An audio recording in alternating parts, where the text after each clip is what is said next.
Boa tarde a todos. Boa tarde. Hoje, dia 11 de agosto de 2024, estamos apresentando a nossa 192ª reunião do Conceito Rosa Cruz e Cosmo de Max Rendel, o capítulo 11, Gênese e Evolução do nosso Sistema Solar, o Caos. Bem, como vocês lembram, iniciamos esse capítulo na semana passada, falando do Gênese e Evolução do nosso Sistema Solar. Foi uma apresentação, assim, leve, agradável, todo mundo se envolveu, maravilhosa. E gerou 2 reuniões. Então, nós estamos aqui hoje para falarmos do caos. Não nos passa inicialmente a mesma sensação agradável, entre aspas, da semana passada. Mas, na verdade, o caos, quando a gente tem a oportunidade de estudar, ele se mostra tão belo, tão divino, até encantador, porque ele é assim, a gente vê a criatividade de Deus, que é uma coisa fabulosa em cada detalhe. Só que, enquanto o primeiro estudo lá do nosso sistema solar era assim, era mais desenvolto, leve, o caos nos cobra que para gostar dele é preciso entender, estudar, se empenhar, porque se trata de uma coisa mais complexa, mais pesada. Então, vamos a ele, né, gente? Vamos agora à nossa oração do estudante Rosa Cruz. Oração do estudante Rosa Cruz. Aumente o nosso amor por Ti, ó Deus, para que possamos servir-te melhor a cada dia que passa. Faze com que as palavras dos nossos lábios e as meditações dos nossos corações sejam sempre agradáveis à Tua presença. Ó Senhor, nossa força e nosso Redentor.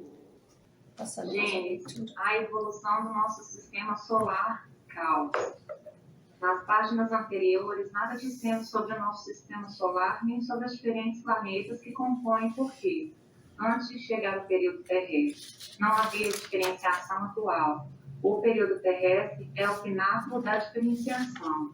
Ainda que não tenhamos falado senão de uma classe de espíritos virginais, daqueles que, no sentido mais estreito e limitado, estão relacionados com a evolução terrestre. Há, na realidade, 7 raios ocorrentes de vidas.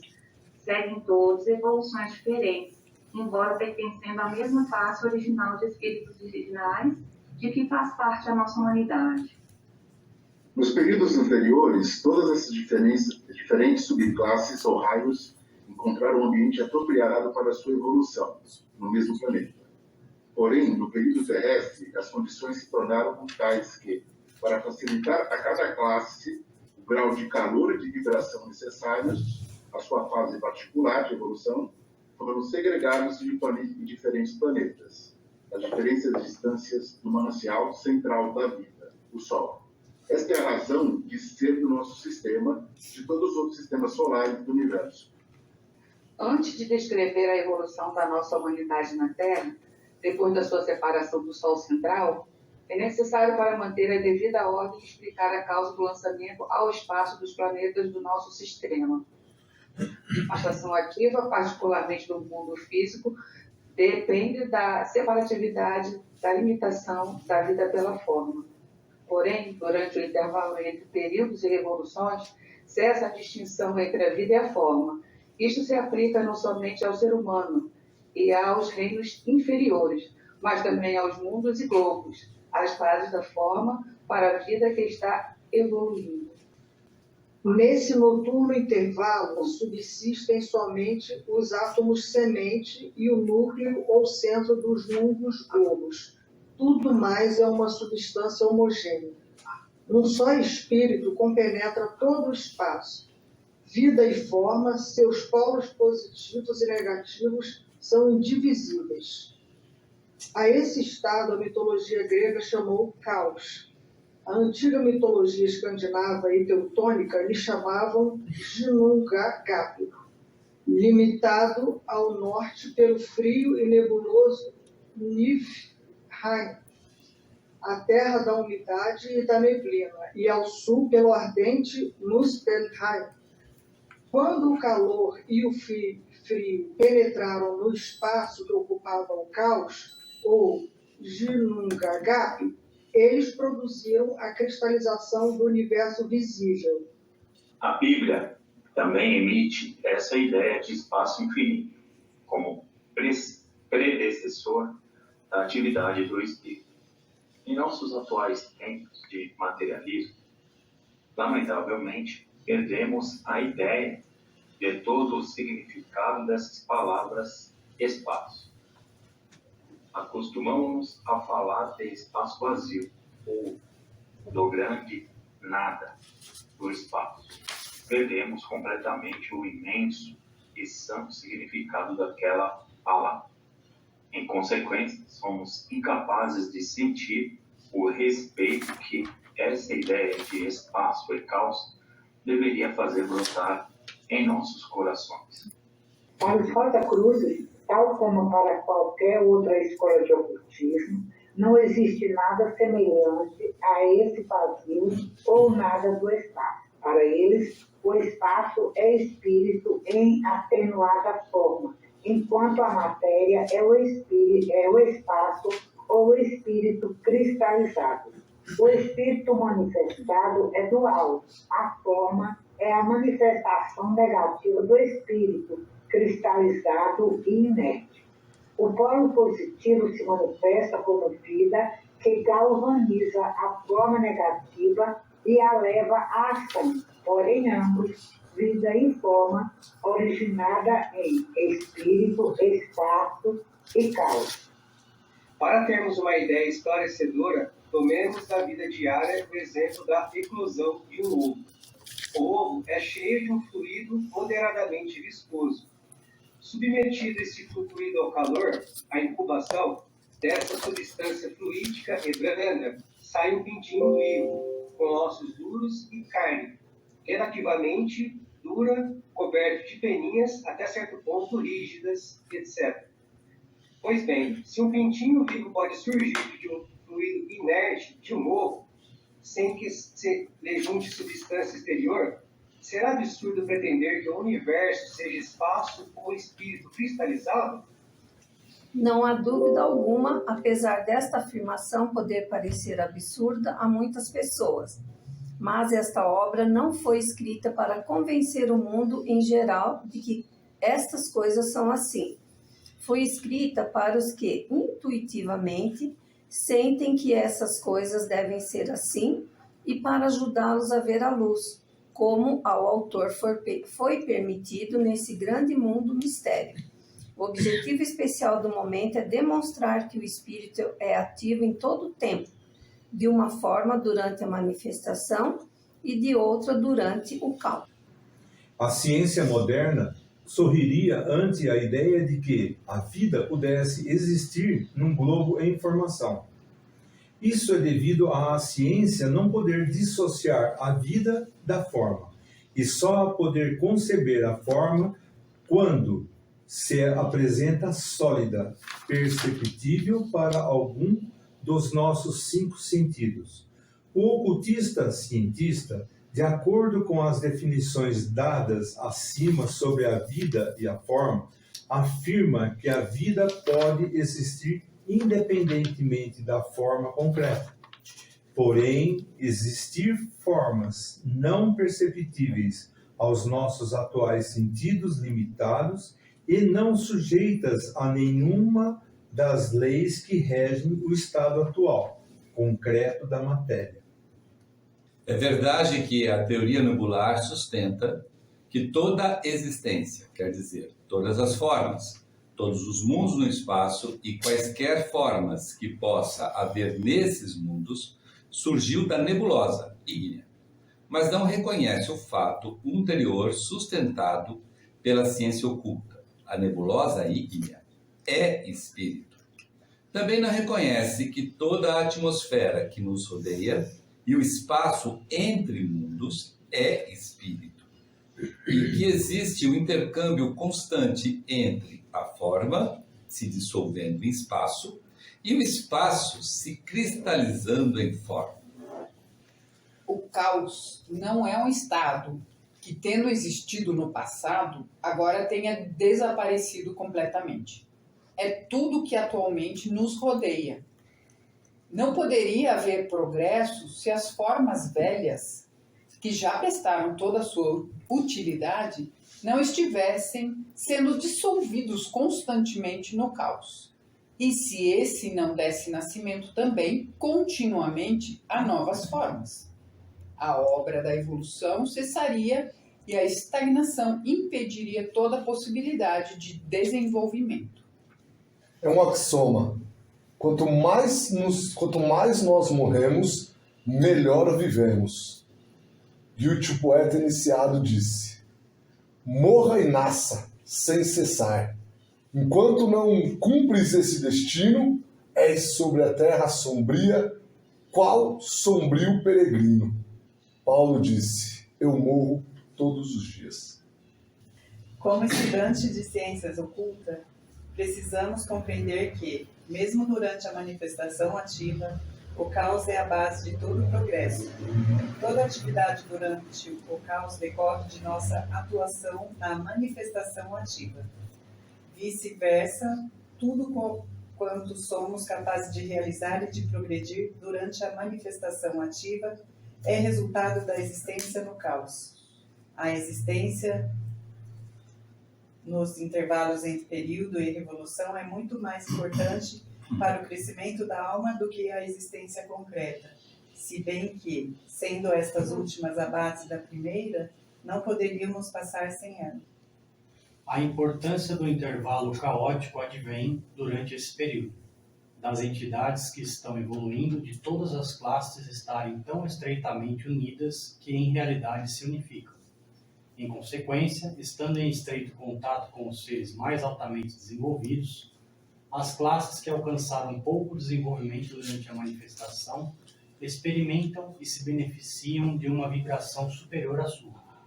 Isto lhe permite reviver e assimilar as passadas experiências, o que era impossível enquanto estavam limitadas pela forma. Já conhecemos os benefícios que traz ao espírito do ser humano o intervalo entre a morte e o novo nascimento.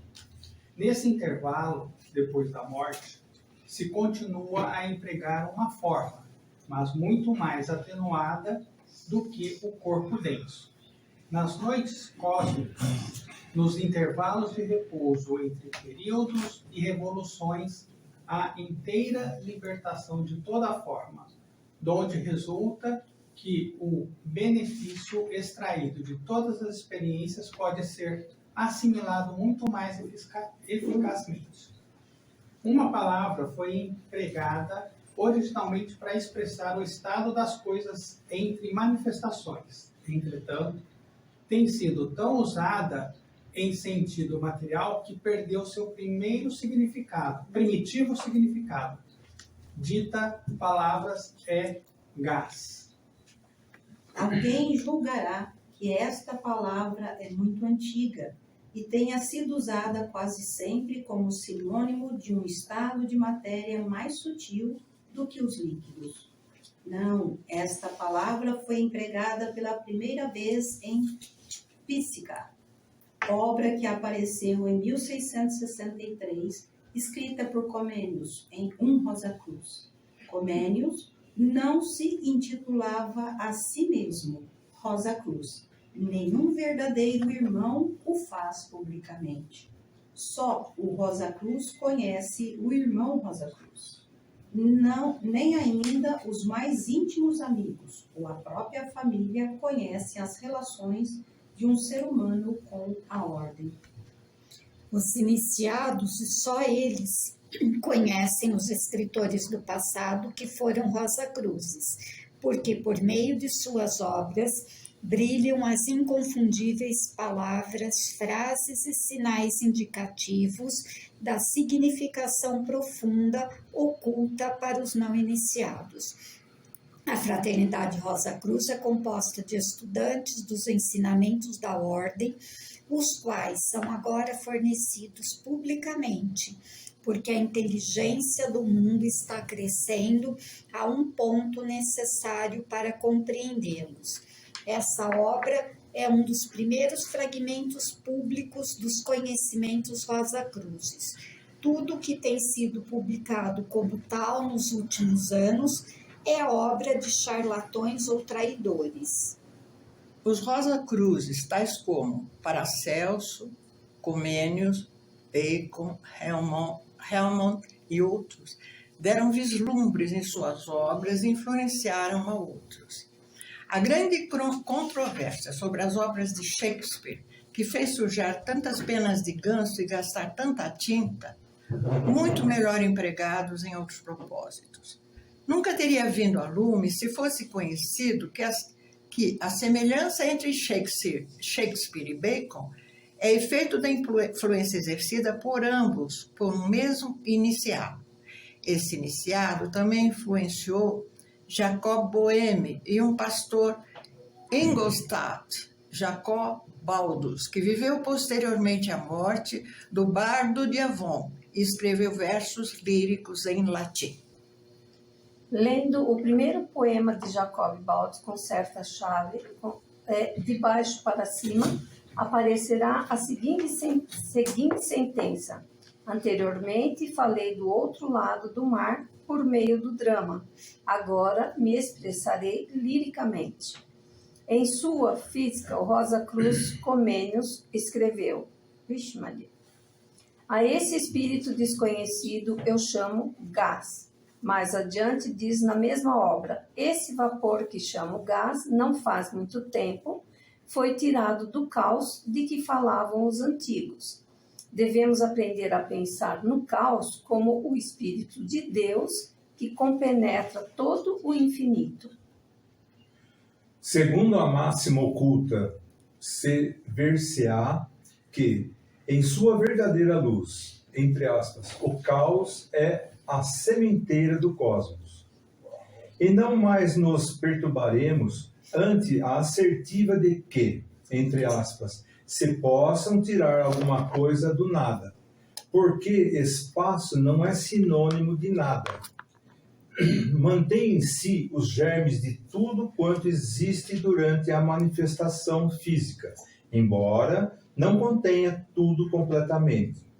Da fusão do caos com o cosmos, há sempre e de cada vez algo novo que antes não existia, que não se percebia, que permanecia latente. O nome desse algo é gênio, a causa da epigênese. Aparece em todos os reinos e é a expressão do espírito progressivo no ser humano, no animal e na planta. O caos, portanto, é um nome santo. O nome significa a causa de tudo que vemos na natureza. Inspira um grande sentimento de devoção a todo ocultista experiente, verdadeiro e treinado, que contempla o mundo visível dos sentidos como uma revelação das potencialidades ocultas do caos. Bem, como já dissemos, nós tínhamos na semana passada 6 termos. O sistema solar e o reino de Deus, que já apresentamos. E agora temos esses 4 termos: caos, vida e forma, o gás e a cereja do bolo, a epigênese. Tudo isso, na verdade, foi definido em 4 termos, porque cada um deles é muito fundamental, muito importante, é necessário saber cada um deles muito bem. Mas trata-se de um mesmo sistema, de um mesmo caminho, tão importante ou mais do que o tempo em que estamos aqui na nossa manifestação ativa. Voltemos agora ao nosso belo planeta azul, onde vivemos e evoluímos. No nosso divino esquema de evolução, estudamos que entre dois períodos há sempre uma noite cósmica. Já vimos isto. Também aprendemos que entre duas revoluções de cada período há sempre um repouso. Estamos falando sempre do repouso. Ainda a imagem nos mostra ali embaixo que é algo semelhante, nesse sentido do repouso, que entre 2 dias também temos uma noite de repouso. Lembrando que a palavra caos, no mundo da matéria, no nosso dia a dia, nos remete à sensação de desordem e destruição. Após estudarmos esse capítulo do conceito, nós passaremos a ver essa palavra como divina e abençoada. Isso implica que a cada repouso a matéria retorne à substância primordial. O espírito na manifestação ativa tem a tendência à cristalização. Se não houvesse esse retorno, em que o espírito se converte em caos, chegaria o momento em que o espírito não poderia mais atuar na matéria. A manifestação ativa no mundo físico se dá pela separatividade. A vida é limitada pela forma. Durante os intervalos entre períodos da evolução, isto cessa. No momento em que cessa a divisão entre vida e forma, seus polos positivo e negativo tornam-se indivisíveis. Bem, surge a primeira pergunta: por que o caos?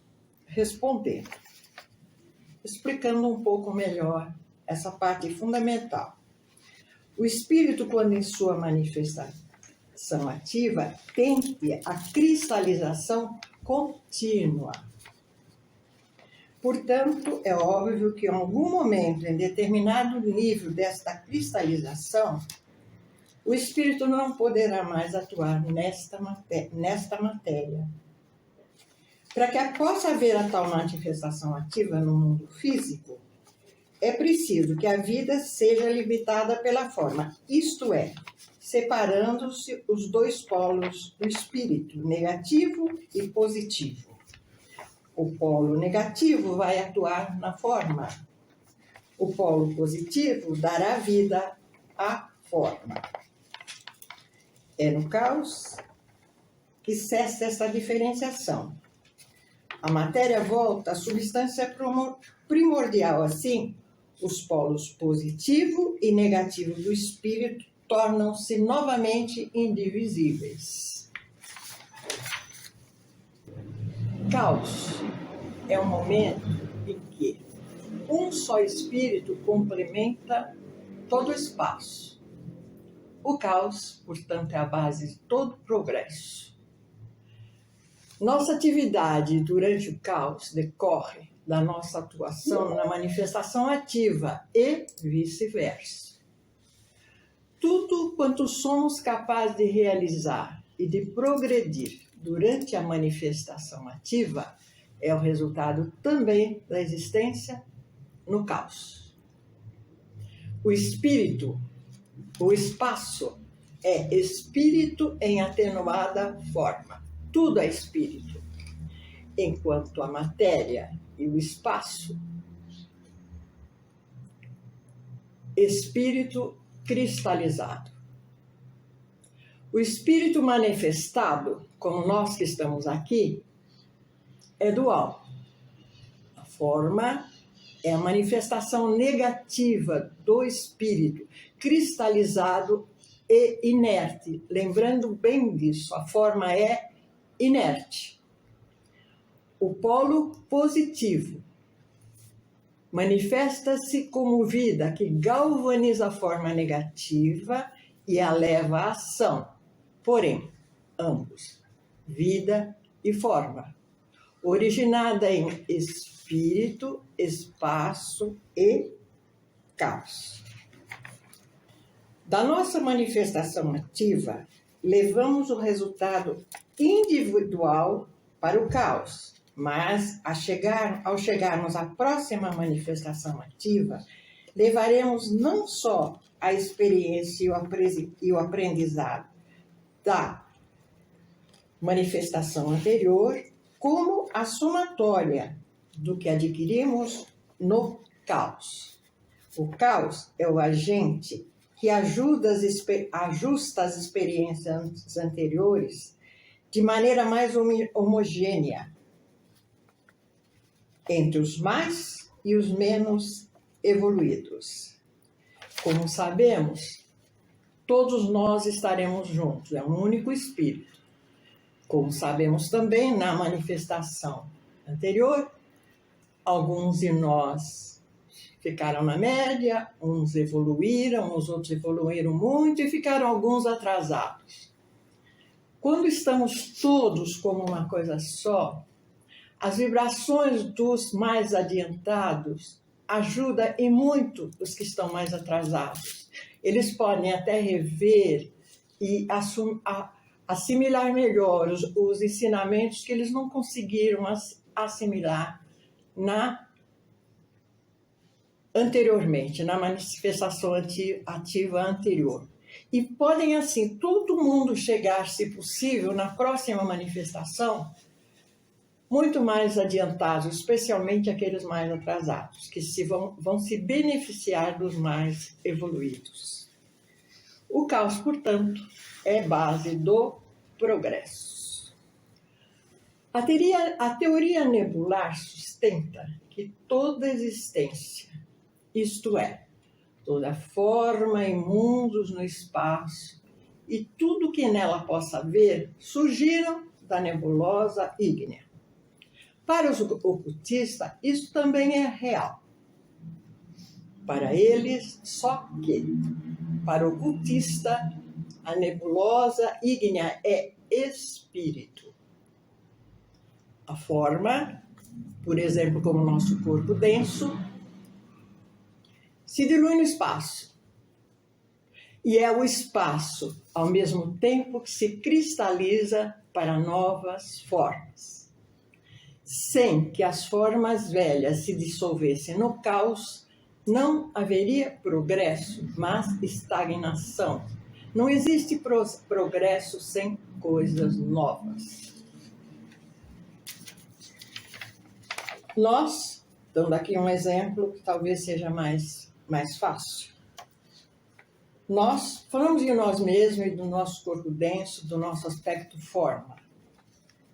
Nós, quando muito idosos, ou quando através de uma vida mal vivida, cristalizamos nossos corpos densos com doenças, tanto num como no outro caso, eles vão se tornando inúteis para o espírito, sempre em função da tal cristalização que foi um mote para criar a forma, pelo mesmo espírito.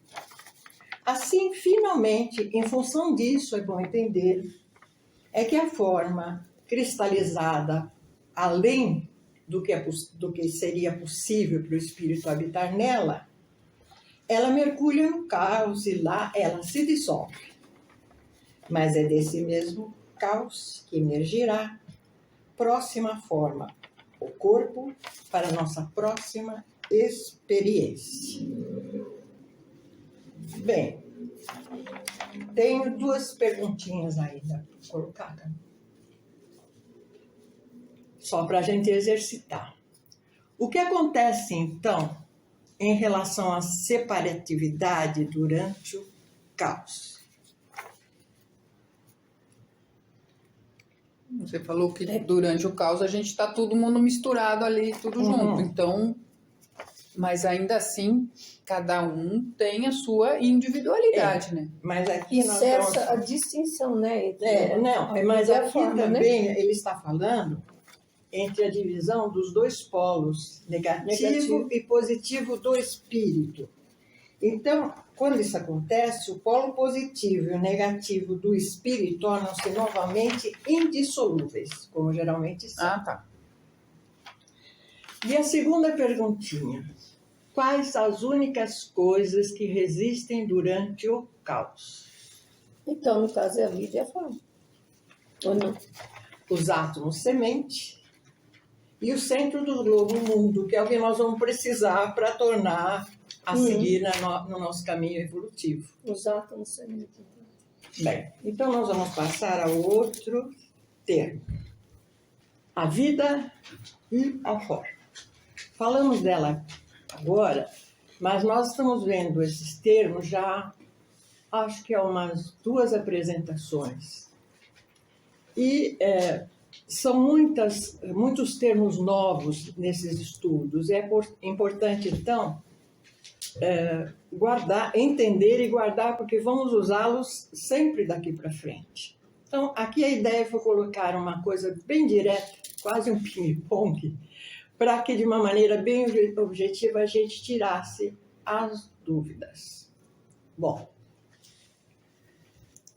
para um ocultista, não existe o vazio do espaço. Quando a gente pergunta para alguém, normalmente, bom, aqui tem uma estrela, ali está outra, ou mesmo entre nós tem uma pessoa aqui, né? O que é que tem no resto? A pergunta provavelmente será, não tem nada. Daí se pergunta assim, bom, então não se pode tirar nada do nada. Não se pode. Não se pode porque o nada não existe. Tudo é espaço. E espaço é espírito.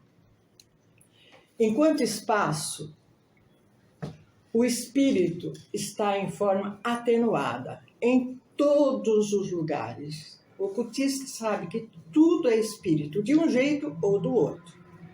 Então, o espírito, o nada, que chamam o nada, é o espírito em forma atenuada. Já a matéria é o espírito cristalizado. É o que faz a matéria acontecer, é a cristalização do espírito. Um exemplo aqui, que se eu estiver errado me corrijam, podemos considerar na época da nossa evolução que o nosso espírito, de alguma maneira, enquanto os nossos corpos foram evoluindo, denso e todos os outros, foram se cristalizando através do nosso próprio espírito. Vocês concordam? Sim. Eu acredito que sim, é o que eu pude entender. Agora a gente vai amarrando uma coisa com a outra, né? Nós recebemos um germe que nos foi dado, mas depois nós trabalhamos dele, né? O nosso próprio, né? Até chegar a termos todos os nossos corpos. Bom, aqui voltamos àquele ponto que é bom guardar. O espírito em manifestação, só em manifestação, ele é dual. A forma é a manifestação negativa do espírito cristalizado e, portanto, inerte. Forma é inerte. A vida é o trabalho do polo positivo do espírito que galvaniza a forma negativa e daí sim a leva à ação. Como vimos, o espírito é ativo sempre. Na manifestação ela é de um modo e no caos ele é de outro modo. Mas é sempre, tudo é espírito o tempo inteiro. Pode-se perceber isso. Daí tem 2 pontos que ele coloca que eu acho muito interessante. A gente sabe, mas não para atenção por estar nisto. A vida pode existir, portanto, independente da forma concreta.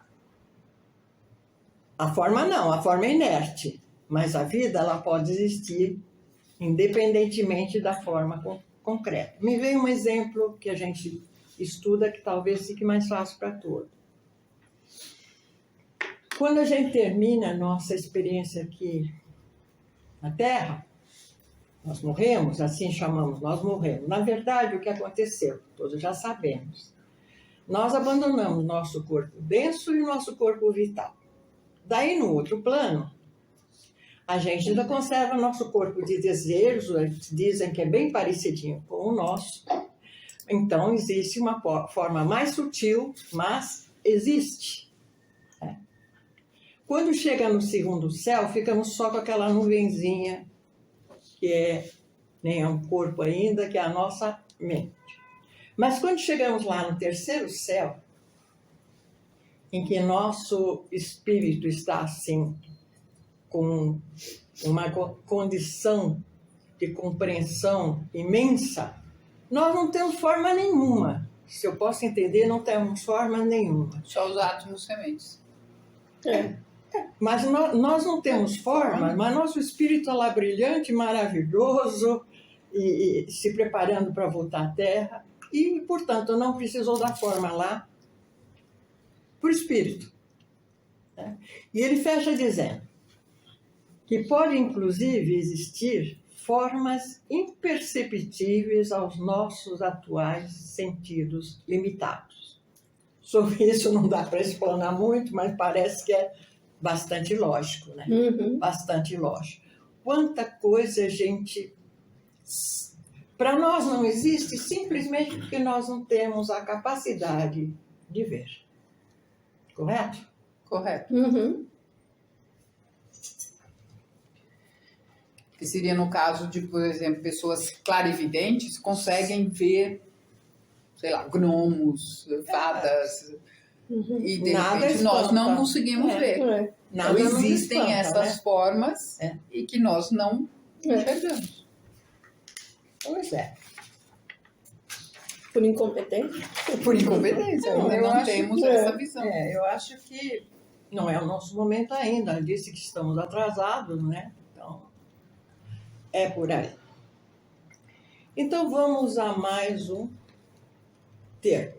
Não, primeiro temos duas perguntinhas, até eu esqueci. Bom, agora, se dá para lembrar, a pergunta é: como o espírito se manifesta em seus polos? Positivo e negativo. Quem lembra? O positivo é manifestação da vida. E o negativo, manifestação da forma. Isso mesmo. Primeiro anotei. A forma é pelo negativo, a cristalização, que não tem vida, né? A forma. E o positivo é que dá vida, né? Isso. Bom, aqui aquela perguntinha que a gente... Para um ocultista, o que é o vazio do espaço? Ele não existe para o ocultista. Tudo é espírito de Deus, né? De alguma forma ou de outra. Isto é espírito em forma amena, mais sutil.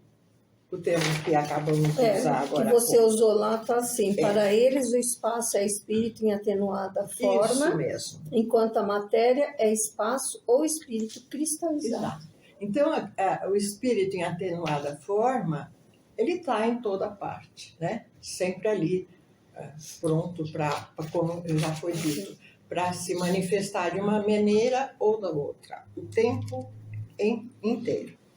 Quando você falou que o espírito cristalizado, a gente entende que, por exemplo, o reino mineral não deixa para a ciência cotidiana, não existe vida naquilo, né? É isso, né? Mas, teoricamente, existe um reino, que são os minerais, que está em evolução. Sim. Isso seria talvez uma definição de espírito cristalizado, por exemplo? Olha, é uma pergunta bem profunda. Eu também me fiz... O que eu pude compreender é que até tudo é espírito, como é que é? Ativo em todo lugar. Lembrando que, por exemplo, as formas saem do caos. É o próprio espírito que cria. Isso já é uma... E esse espírito, que é o grande espírito, tem essa capacidade de cristalizar. Ele mesmo, enquanto espírito, se cristalizar uma forma. É isso. Mais ou menos, tá bom. Estou entendendo que o caos é tudo. Quando eu manipulo uma região química do mundo físico, sei lá, sólidos, líquidos e gases, eu produzo uma forma, qualquer dessa aqui. Só que essa forma, ela também foi originada do espírito todo. Por isso que ela é um espírito cristalizado, seria? Não sei se é isso que eu entendi. Eu entendo assim. Olha lá. Também entendi assim. No limite do que me foi possível, Não, estudei bastante. é uma forma. Porque o espírito anima a forma. Não. Isso gera confusão. É a vida que anima a assim, forma. É assim. Por exemplo, tudo é forma. Qualquer coisa é forma. Se o espírito usa aquela forma, aí ele se torna um espírito cristalizado. Então, o espírito cristalizado é o espírito animando uma forma. Entendeu? Se ele não estiver animando essa forma vai voltar para a natureza. Por exemplo, a mesma coisa acontece com o nosso corpo denso. Enquanto eu, espírito, estou animando aquela forma de corpo denso, ela está vibrando. Né? Então, mas eu estou cristalizado. Por que eu estou cristalizado? Porque eu estou me limitando a uma forma. Né? Eu só estou ilimitado quando estou em caos. No caos eu estou ilimitado. Ou quando eu estou no terceiro céu. De uma coisa para outra. Porque eu estou libertado de todas as formas. Né? Os átomos sementes meus não estão nem comigo. Certo? Estão com alguém guardando.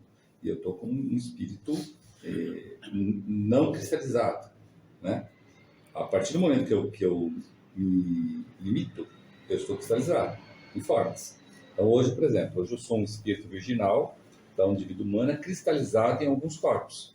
Corpo denso, corpo vital, corpo de desejos e mente.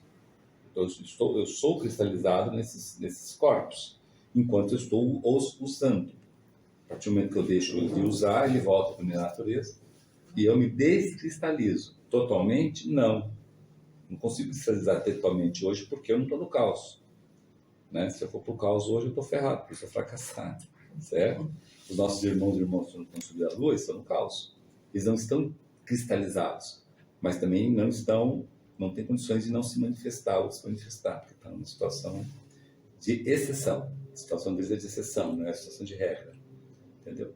Entendi. É isso. Então, cristalizado é quando estou manifestado. Né? Quando não estou manifestado, não estou cristalizado. E a cristalização tem seus níveis. Né?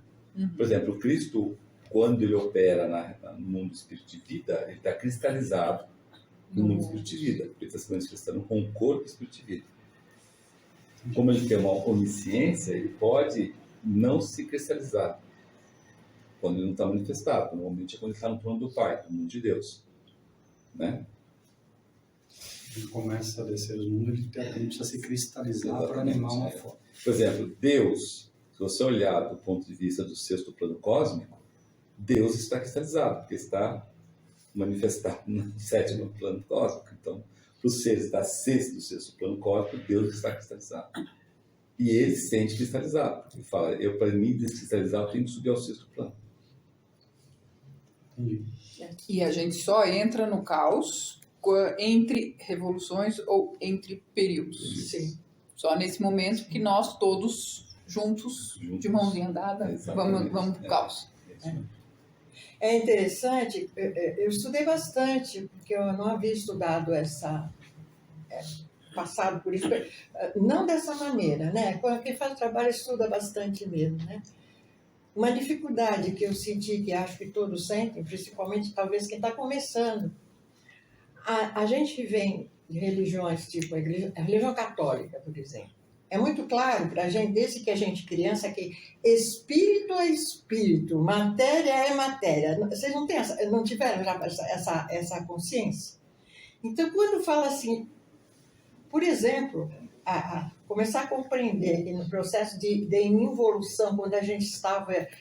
não era alguém que estava lá ajeitando o nosso corpinho, não. Era o nosso próprio espírito que estava se cristalizando para chegar nas formas, né, dos nossos três corpos. É uma coisa... muda, assim, um parâmetro, né, que a gente carrega durante muito tempo, né?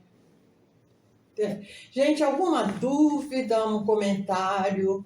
É que aqui cristalizando é diferente do que a gente imagina de cristalização, que aí você vai cristalizando e não evolui, não trabalha, não faz nada, você acaba até ficando doente, né? Então aqui, nesse caso, é diferente a cristalização, né? Porque é quando você está manifestado, Uhum. Agora ficou bem claro. Ficou, acho. Né? Tá claro. O importante é isso, né? Sim. Claro. Tudo bem. Cada reunião vem uma coisa nova. Mais uma coisa. Quando eu estou entre períodos, eu saio do período lunar terrestre, né? Eu fui para a noite cósmica. Basicamente, eu fui para o caos. Foi para o caos? Sim. O caos, ele está restrito a esse esquema de evolução ou não? Ele está ligado a todos os planos? Não, está ligado ao 7º plano cósmico. Só ao que nós estamos. Todos os conceitos relativos. Um conceito que é absoluto é o absoluto. Então, por isso que a evolução acelera. Só o plano, o 7º. Só onde não tem como a gente sair do plano que Deus criou, porque senão a gente não estaria dentro de Deus. Entendeu? Mas, o caos, eu saio fora de Deus, estou precisando do ar, então eu volto. Não pode. Não tem como, senão. Não fica lá. Se você falar caos, você acha que eu. Né? Não, interessante, outra coisa é a palavra caos. A vida inteira a gente ainda ouve ele falar, é um caos, é um caos. É um caos nada, gente. Tem que respeitar, né? Depois que a gente aprende. Depois que a gente aprende. Mas normalmente quando a pessoa fala assim, minha vida tá um caos, é porque tá tudo bagunçado. Caos igual desorganizado. Isso, nesse caso Por isso tem que escrever caos com C maiúsculo. C maiúsculo, exatamente. Você vê aqui, C minúsculo, você está dizendo justamente isso. Eu posso falar para Nelsa Cruz, tá tudo um caos com C minúsculo. Porque com C minúsculo, caos é uma bagunça, uma zona. Tá certo. Bem, simples assim. Vamos ao nosso terceiro falar de gás. Bom, foi um holandês, né? É um holandês.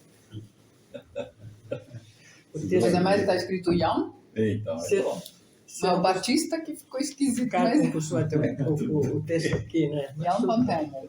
Que pezinho do português. Bem, gente, agora nós vamos falar de alguma coisa sutil, complexa e que fundamental. Então, primeiro vamos ler de onde nos vem socorro para entender, pelo menos, até um certo limite do que estamos falando, né?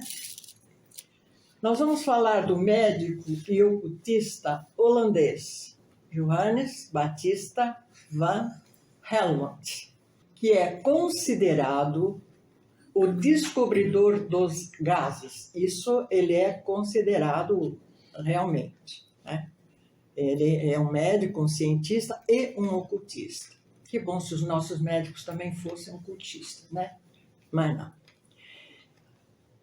Em seu Hortus Medicinae, publicado em Amsterdã em 1648, ele escreve em seu 14º tratado, página 73, parágrafo 29, isto há quase 4 séculos.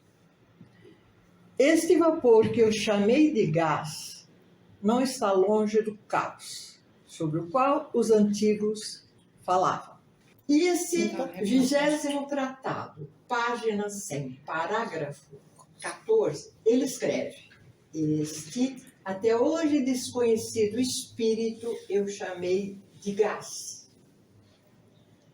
Importante que no conceito Rosa Cruz de Cosmos, capítulo 11, Max Heine explica que o caos é considerado o Espírito de Deus que penetra e permeia todas as partes do infinito, tal como a antiga máxima, o caos é a sementeira do cosmos.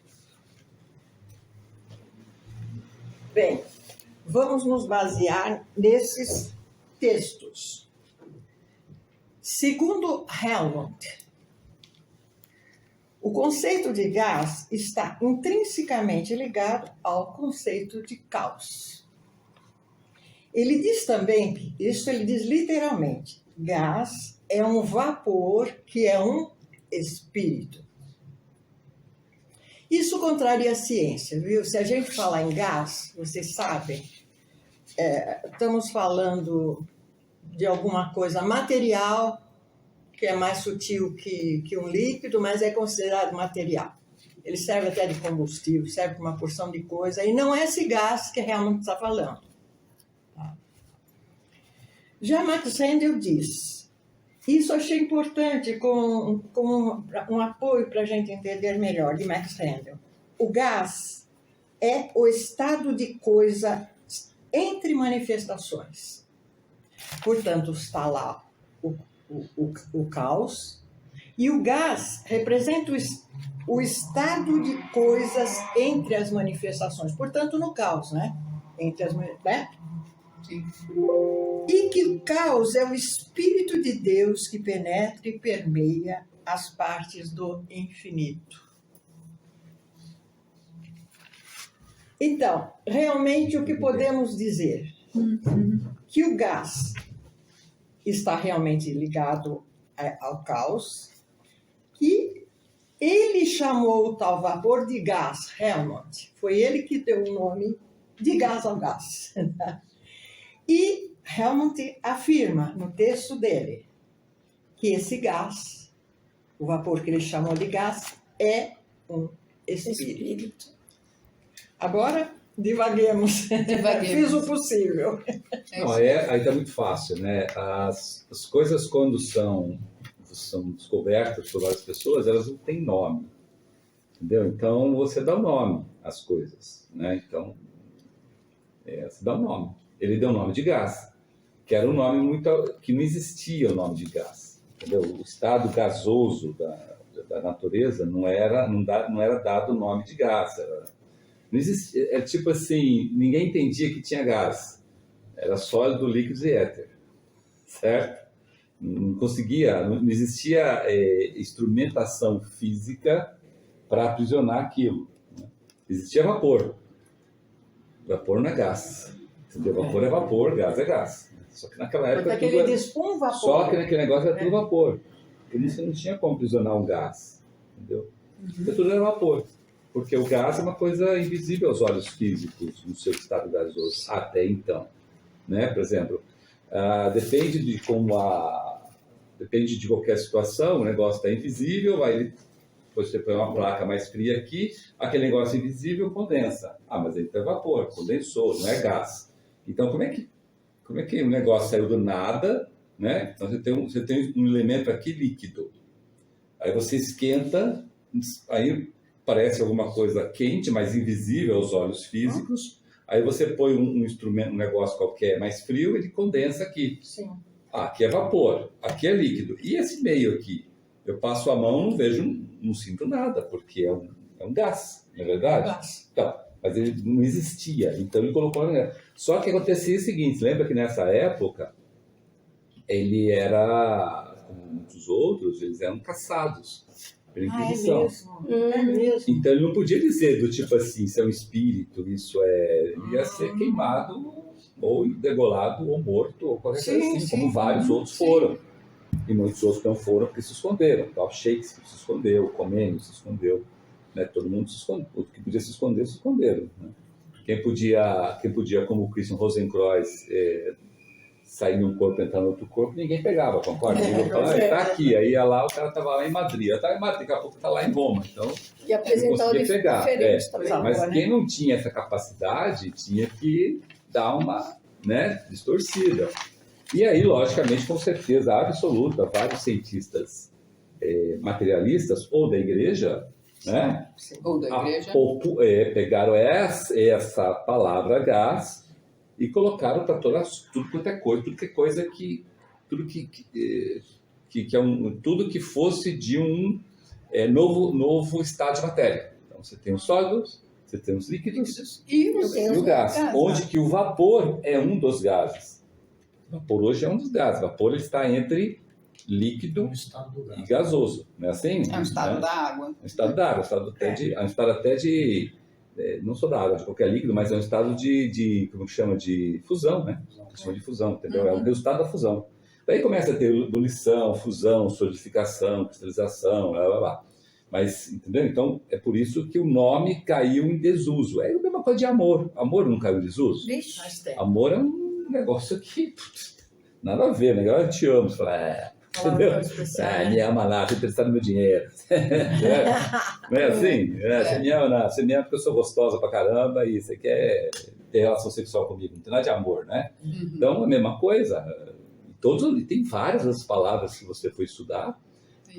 O uso dela não tem nada a ver com a origem dela. Sim. A origem dela era uma outra e ela foi deturpando.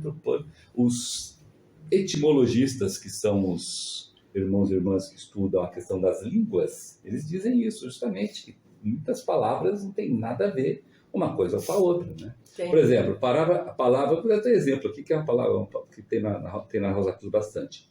Palavra miríades.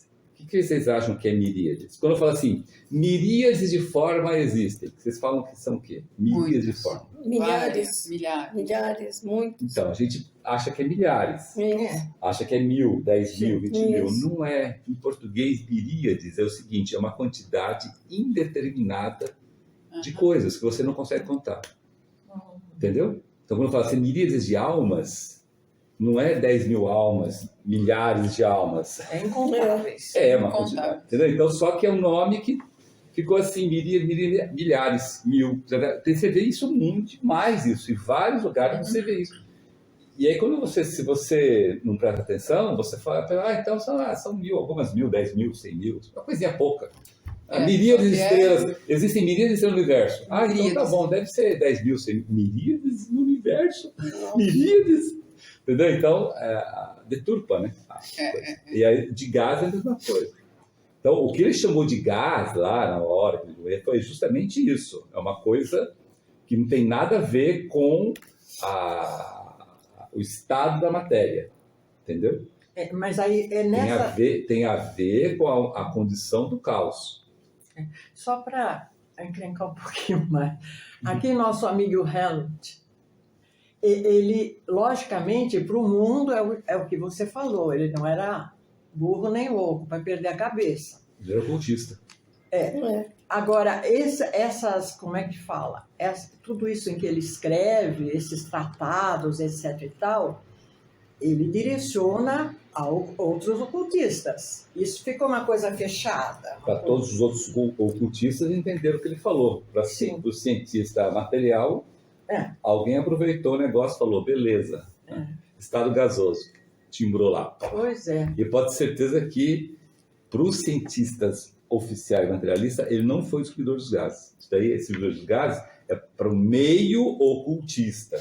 Para o meio material deve ter sido Sir, não sei das quantas lá, a sociedade, igual aconteceu com o Newton. Né?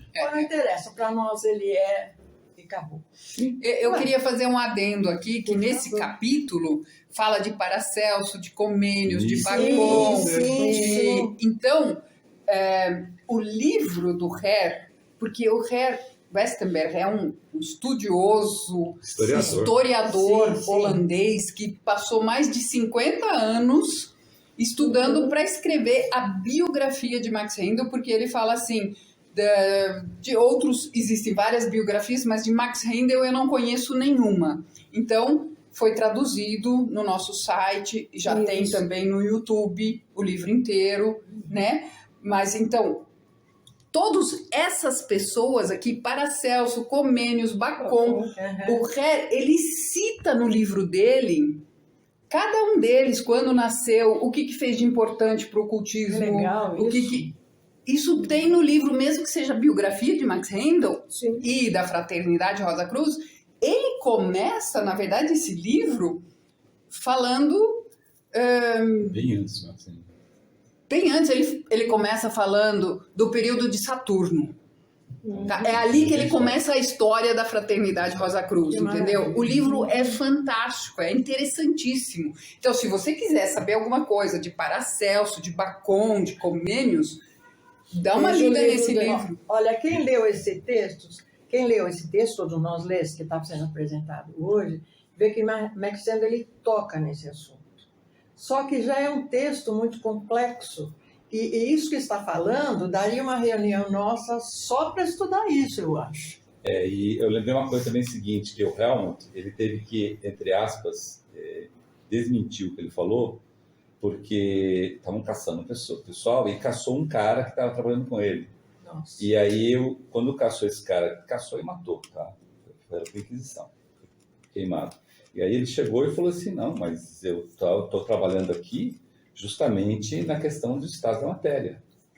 Por isso que inventaram que ele é o gás, né? Porque se ele falasse que ele estava trabalhando numa coisa para tentar identificar a definição de caos, que é o gás, né? Ele teria sido queimado também, entendeu? Então, mas o que ele está dizendo aí, o que o Max Sandel fala aqui, é justamente isso. Olha, o que eu descobri aqui é o que os antigos chamavam de caos. Caos, certo? Então, gás, o nome gás para ele é caos. Olha, tem 4 séculos, ele diz que está falando dos antigos. Então quanto é que é isso? Bem para trás. Já falavam no caos.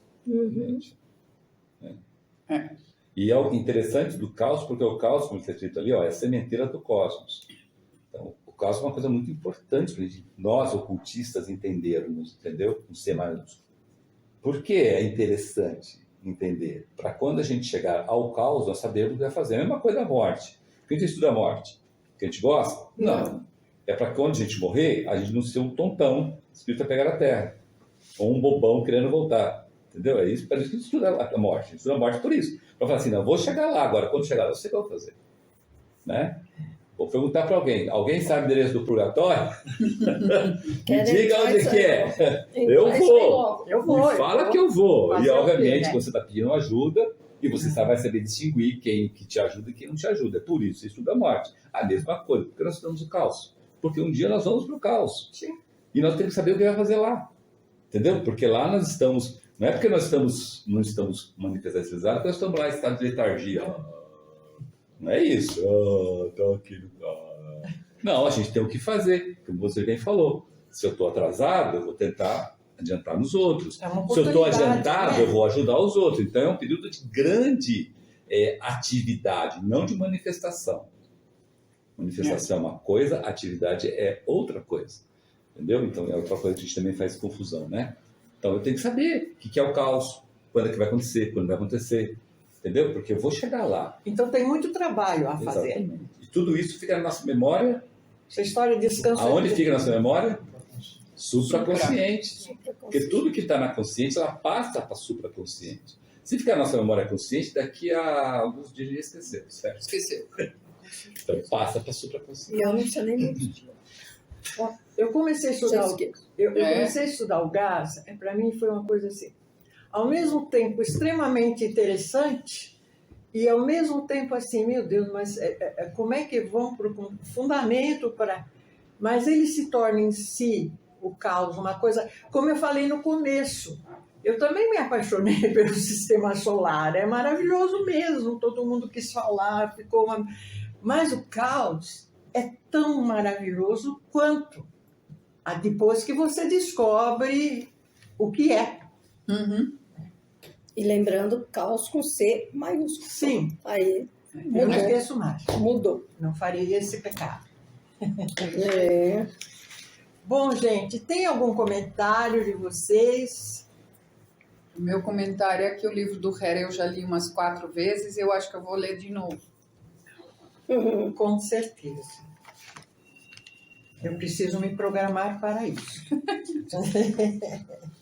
Bom, agora nós vamos falar... tem 2 perguntas. Isso é, no que se baseia a nossa vida durante o caos? Bom, igual o Carlos acabou de falar, é um período de intensa atividade, né? Que a gente não está lá parado, estagnado, né? Então a gente está numa marcha por progresso, porque a gente não pode parar. Sim, isso Quem é está certo. atrasado está querendo já Isso é pegar certo. rapidinho. Mas tem mais um ponto importante, alguém lembra?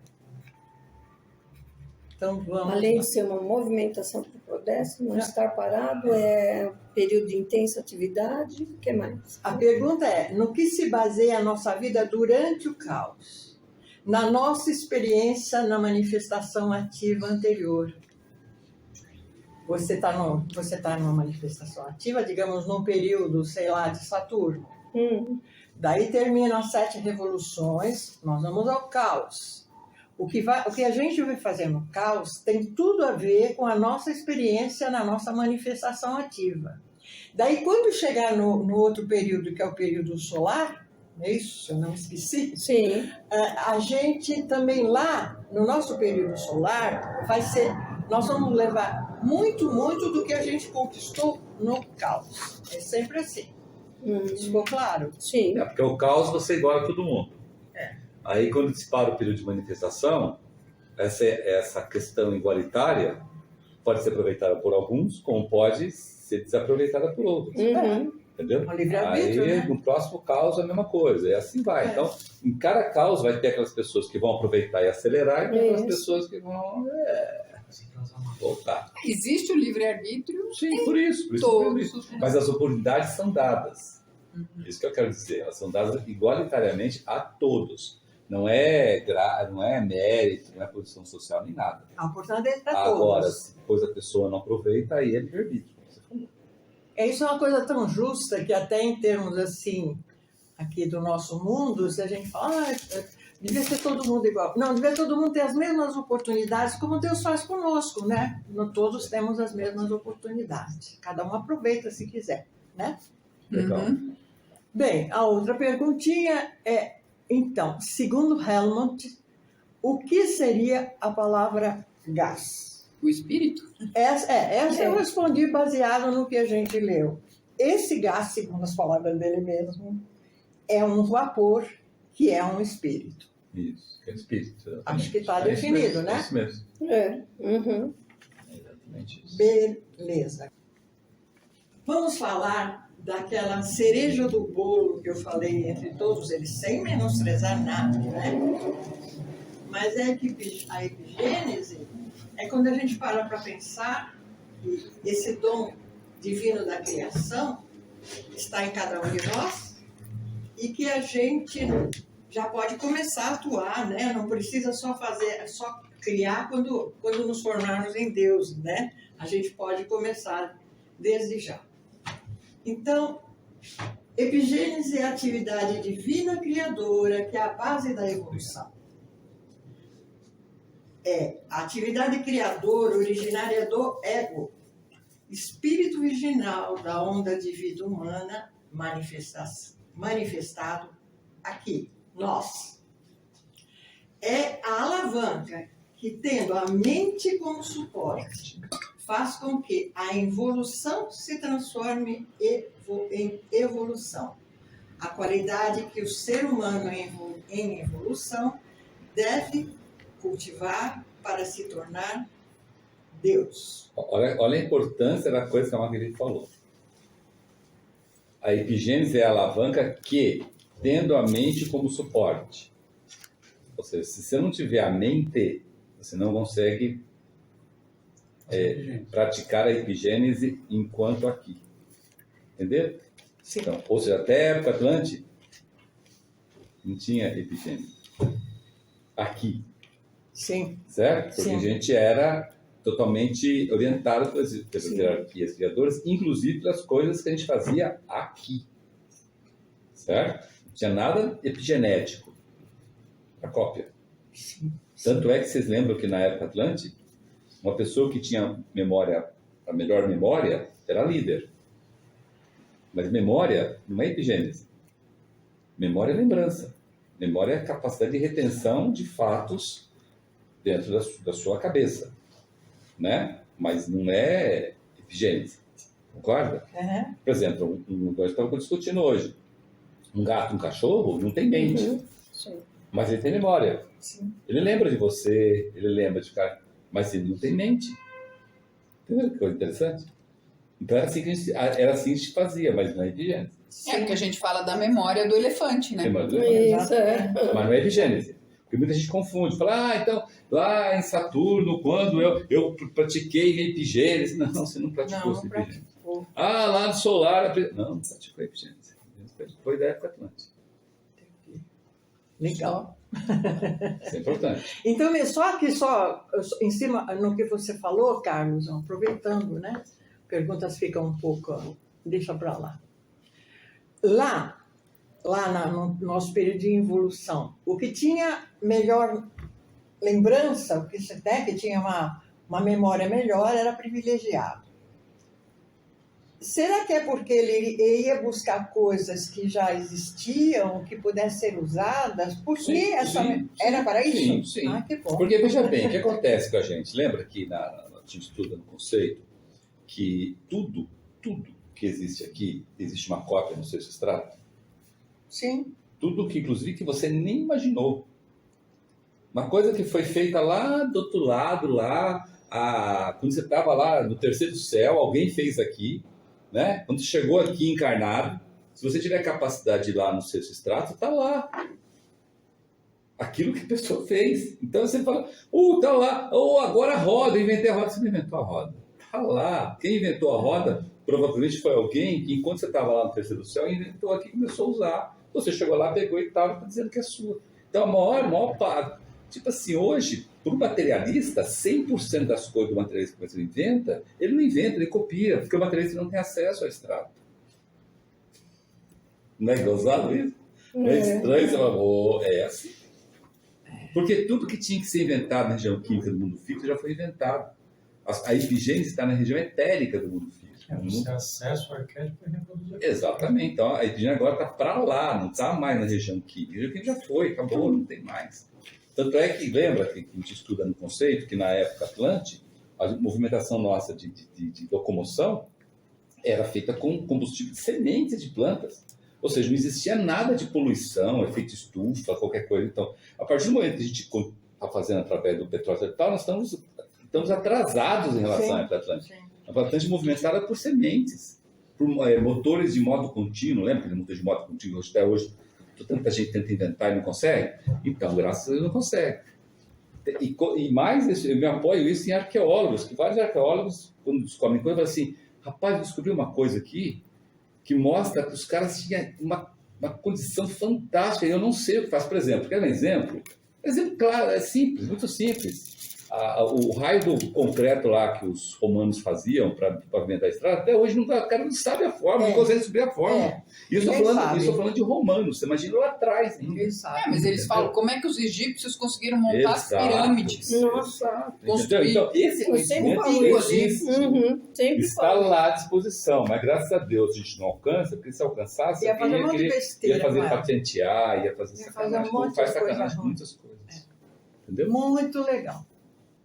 Veja, só ia lembrar aqui que a gente agora, todos nós estamos acostumados, faz parte dos nossos estudos, né? Esse esquema evolutivo nosso, mas está bem claro lá, né?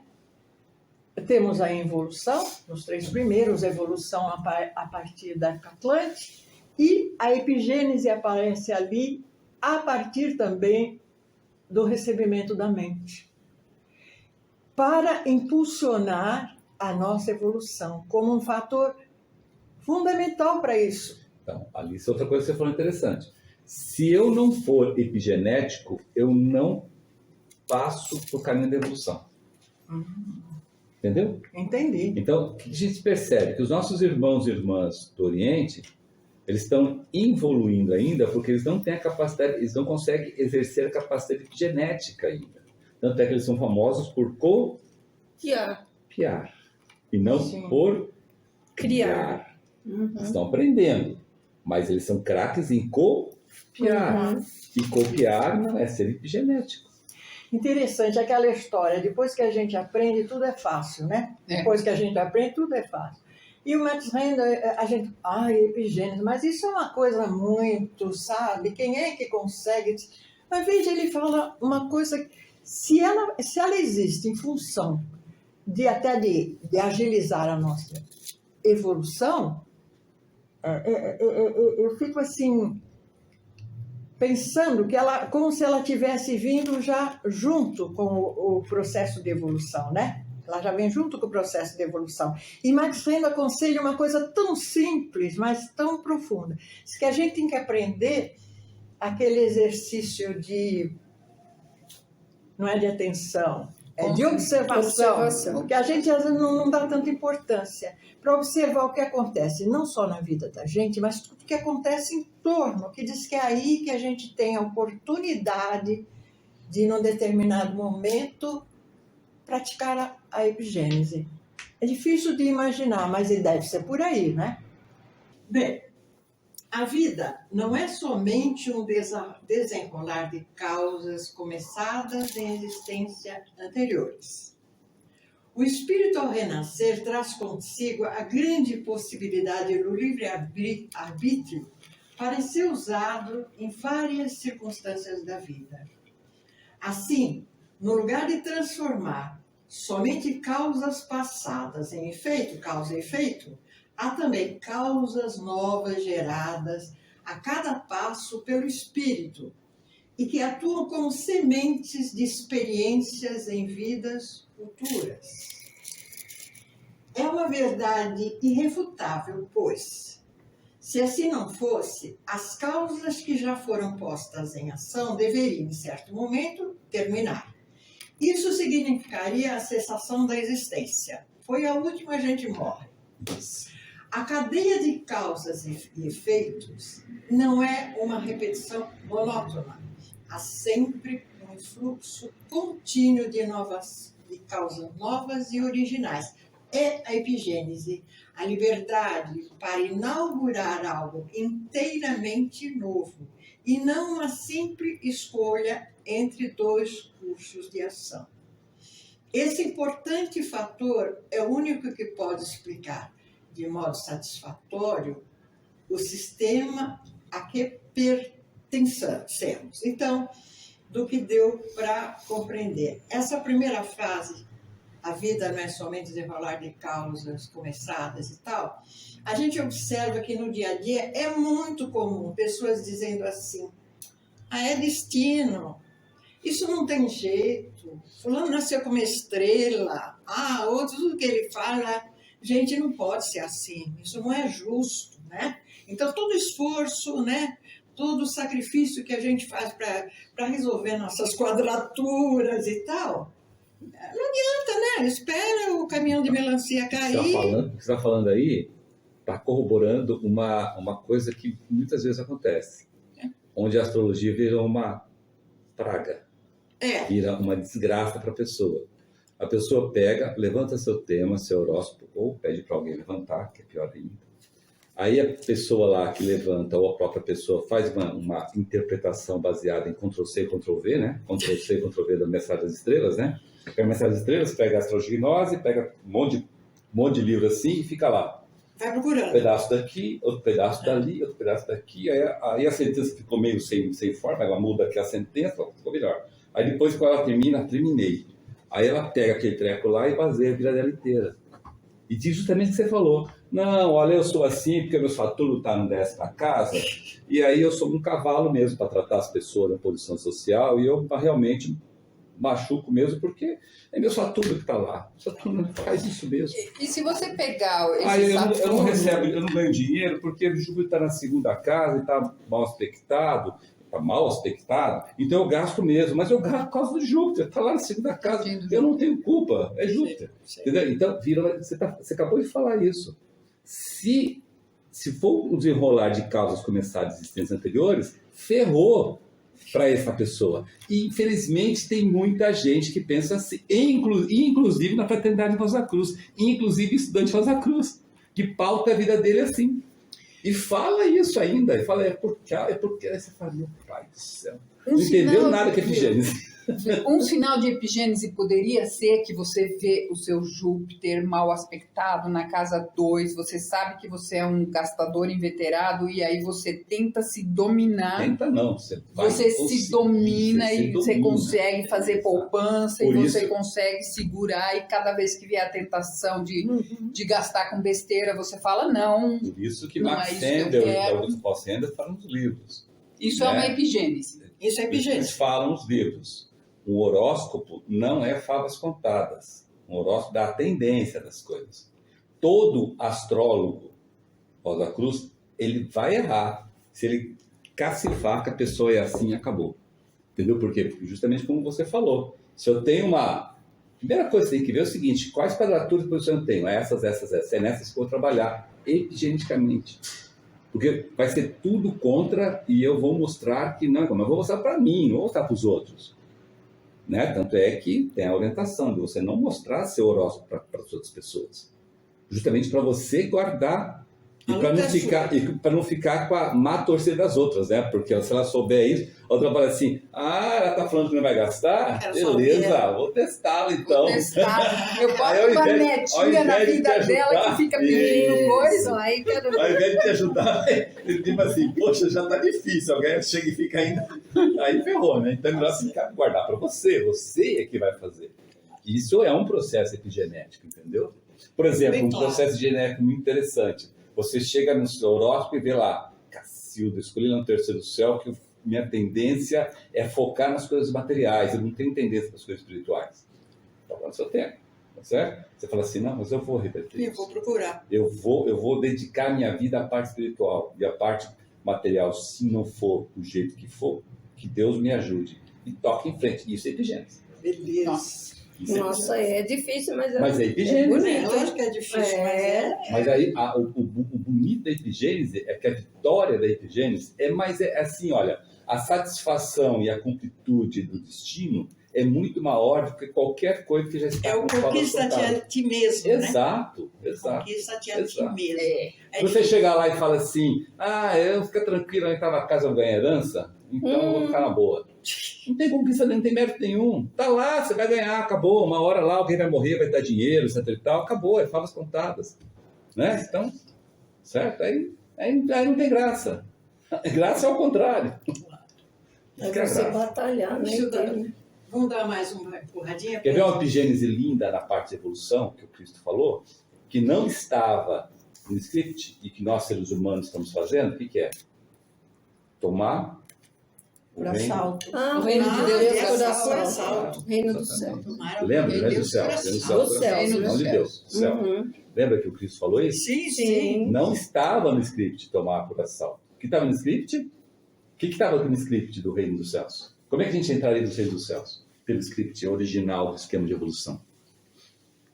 Cristo chegaria aqui emitindo lá a nota-chave do corpo alma e de um passe assim, nós entraríamos no reino do céu e ficaria maravilhados no céu. O que nós fizemos? Não precisa me chamar, não, eu estou indo. Não foi assim, tomar por assalto? E quando chega, puta, já está aqui, o cara já está aqui no reino do céu. A hora que a gente já está ajudando a preparar para os próximos. A hora que você tiver seu corpinho alma, ninguém te segura, né? Não foi você? Então, isso é epigênese. Numa escala que muitos de nós não conseguem entender. Mas alguns conseguem. Então, vamos lá. O espírito, ao renascer, traz consigo a grande possibilidade do tal livre-arbítrio para ser usado em várias circunstâncias da vida. Então, digamos assim, só viajando um pouquinho, se lá no terceiro céu a gente definiu que tem uma série de compromissos que vai ter que cumprir, você aceitou, os anjos, que eu posso entender, os anjos definem um caminho, esse você vai ter que passar por as circunstâncias, mas se você puser duas pessoas, que isso não pode acontecer, mas digamos duas pessoas para trilhar esse mesmo caminho, uma com as mesmas dificuldades, uma conseguiria outros, entre aspas, desvios, caminhos em cima desse que levariam lá no final, digamos, ao sucesso.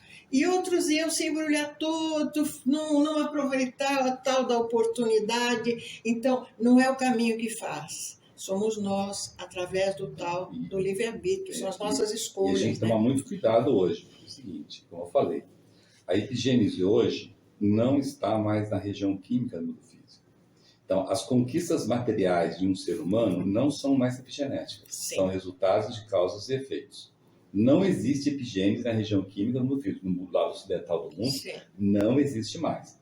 Eu estou falando isso porque é o seguinte, você chega e fala assim, coitado, aquele irmão nasceu no fim de mundo e olha, se tornou um cantor lírico, famosíssimo, não sei o quê, ou um músico de primeira. Isso é epigênese. Não, isso não é epigênese, porque é do lado material, certo? Está ganhando dinheiro, certo?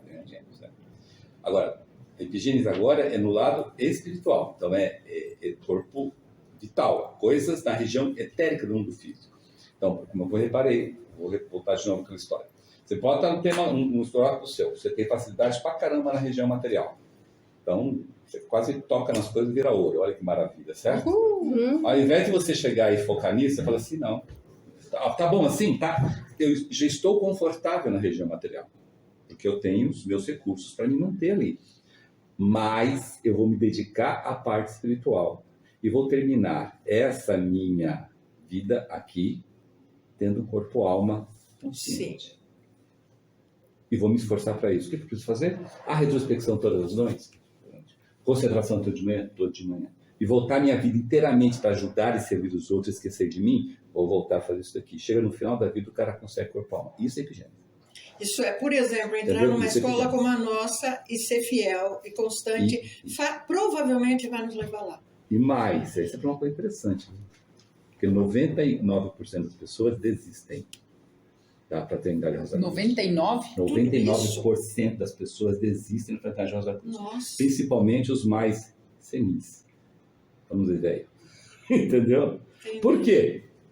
Porque não cumpre o que tem que cumprir e depois não dá o resultado. Sim. Chega uma certa hora, a pessoa cansa. Ela cansa, ela sai. Ou sai ou faz de conta que é. Eu sou probacionista. Eu sou probacionista. Faz mais do que fazer, já está lendo as coisas. Não é probacionista mais. O irmão maior já desligou a conexão há muito tempo. Não está perdendo tempo com ele. Exatamente, entendeu? Então, isso que você falou é uma coisa interessante. Persistir numa escola. Eu escolhi esse raio, que não foi o raio que eu parto. O raio da Fraternidade Rosa Cruz. Vou seguir até o meu último suspiro. Sim. E fazer de tudo que eu posso para alcançar o máximo que eu puder alcançar. Né? Então, se eu sou um probacionista, eu vou fazer de tudo para alcançar o discípulo. Posso não conseguir, mas minha intenção, minha consciência vai estar tranquila de fazer. Sim. Eu fiz tudo o que eu pude. Não consegui, mas eu tenho consciência que eu fiz. Fiz o máximo. Entendeu? Isso é epigênese. Exato. Isso é epigênese. E se no meio do caminho eu cair pelas provas... Temos forças novas e continua. E pega e faz de novo. Mas acabou, não tem mais Fraternidade Rosa Cruz em Campinas. E daí? Fraternidade Rosa Cruz está dentro de você, ela não está em Campinas, São Paulo, e Oceanside. Não, a Fraternidade Rosa Cruz não está aqui, ela está na região etérica. Maravilhosa, né? Olha, que negócio que o Alan falou, né? A Fraternidade Rosa Cruz hoje não tem mais longitude e latitude. Não tem mais. Não tem, porque ela está na região etérica do mundo físico. Se achar, não é. Exatamente, entendeu? Bem, me parece que em termos de epigênese, bonito, né? Maravilhosa. Falei que era a cereja do bolo, não errei. Mas tanto é que essa reunião aqui, por exemplo, está sendo gravada e vai aparecer no YouTube. E aí mesmo que você estiver na China, você pode assistir. É a mesma coisa, né? Que maravilha. Que maravilha, né? Isso é uma maravilha, né? Então, o que mais... Não sei, cada um de vocês, já que estamos aqui, a epigênese, ela me dá mais condição de perceber realmente o que é o livre-arbítrio. Sem ela, eu sabia, livre-arbítrio, a liberdade, eu sabia. Mas quando você estuda epigênese, você entende o valor dessa liberdade, de você poder procurar aumentar teu potencial, se esforçar e ter o resultado, né? Então, é maravilhoso esse fluxo contínuo de causas novas e originais. Como eu falou no começo, né, que não é só causa e efeito, além de tudo, quer dizer, você tem o efeito lá de uma causa na sua vida. Daí outra para frente você vai ter uma outra. E daí esse meio tempo você senta numa cadeira e fica fazendo o quê? Esperando. Então, também quantas coisas, isso cada um de nós sabe, que a gente fez uma escolha errada. Quer dizer, lá deu uma droga no resultado. Lá, quando a gente analisa, geralmente a gente faz isso. A gente percebeu que a gente fez uma escolha errada lá, e ela já se revela agora mesmo, nessa nossa experiência. A gente também tem que trabalhar com isso, né? Porque epigênese é a outra possibilidade, que é usado nesse meio tempo, né? Entre uma causa e a outra, né? Muito, muito. Sabe alguém lá? Quer falar? Alguém de lá? Gente, estamos terminando, mas eu queria que vocês se manifestassem para ver se ficou dúvidas. Nós estaremos muitos domingos para estarmos juntos novamente, mas é importante, se tiver dúvida, quiser mais alguma esclarecimento, nós estamos aqui. Está. Tony. Olha, ficou bem claro para mim, e esse assunto de epigenes realmente deu muita luz. Estou assim, satisfeita, pensando em coisas. Muito bom. Foi muito bom. Que bom. Obrigada.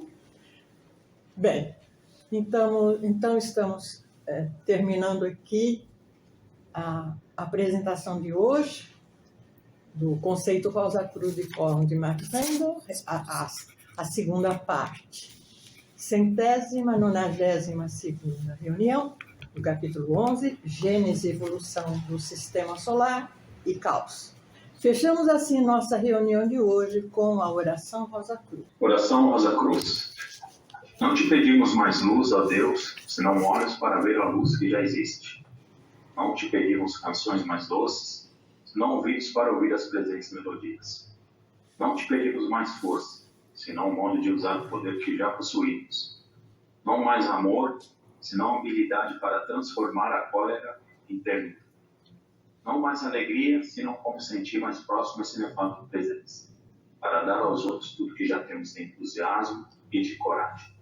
Não te pedimos mais dons, amado Deus, mas apenas senso para perceber e melhor usar os dons preciosos que já recebemos de ti. Faz que dominemos todos os temores, que conheçamos todas as suas alegrias, para que sejamos os amigos que desejamos ser, para transmitir a verdade que conhecemos, para que amemos a pureza, para que busquemos o bem e, com todo o nosso poder, possamos elevar todas as almas, a fim de que vivem em harmonia e na luz de uma perfeita verdade. Que assim seja. Que assim seja. Floresça em vossa cruz.